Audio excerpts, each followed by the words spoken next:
Guliston tumanida umumta'lim maktabi direktorlari kengashi a'zolari ishtirokida navbatdagi seminar-trening o'tkazildi. Unda ta'lim sifati va samaradorligini yangi bosqichga ko'tarish istiqbollari xususida fikr-mulohazalar o'rtaga tashlanib, tegishli qarorlar qabul qilindi.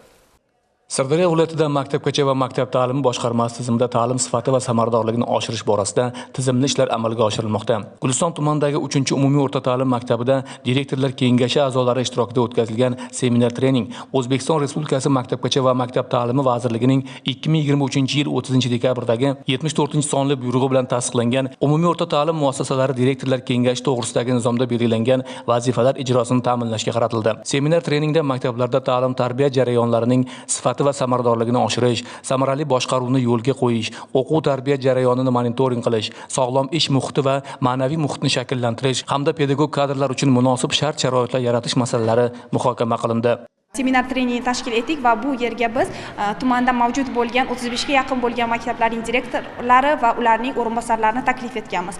Seminar treningimiz davomida o'sha direktorlar kengashi a'zolari tomonidan kun tartibiga muvofiq o'quv mashg'ulotlari olib borilmoqda. O'sha direktorlar kengashi psixologi tomonidan amaliy psixologik trening ham o'tkazildi va shu narsadan biz direktorlar kengashi juda ham xursandmizki, aynan mana shu 3-umumta'lim maktabi direktori ham aynan direktorlar kengashi suhbatidan o'tib tavsiya etilgan va qisqa vaqt oralig'ida mana 5 oy bo'lgan bo'lsa, bir qator yutuqlarga erishib, viloyat miqyosida o'sha ta'lim-tarbiya sohasida, o'quv-tarbiya jarayonida yutuqlarga erishib, o'sha kengashning ishonchini oqlagani bizni bag'oyatda xursand qildi. Boshqa qobiliyatlarni rivojlantirishga demak to'sqinlik qiladi. Bizda o'quvchilarning bu seminar treningda direktorlar kengashi faoliyati, direktorlar kengashi qanday nomzodlarni tanlab olayotgani, nomzodlar qanday talablarga mos bo'lish kerakligi ekanligi haqida tushunchalar berilib o'tilyapti. Bundan tashqari Vazirlar Mahkamasining 25-dekabr 2023-yildagi umumiy o'rta ta'lim muassasalarida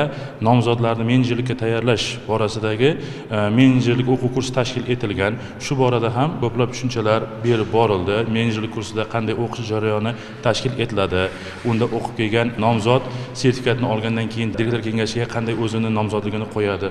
Barchasi mana shu seminar treningda batafsil ma'lumotlar berib o'tildi. Seminar treningda shuningdek xalqaro baholash tizimi, inson resurslarini boshqarish kabi dolzarb mavzular yuzasidan ham ma'ruzalar tinglandi. Tadbir davomida direktorlar kengashi a'zolari o'z hududlarida amalga oshirilayotgan ishlar haqida taqdimotlar namoyish etishdi.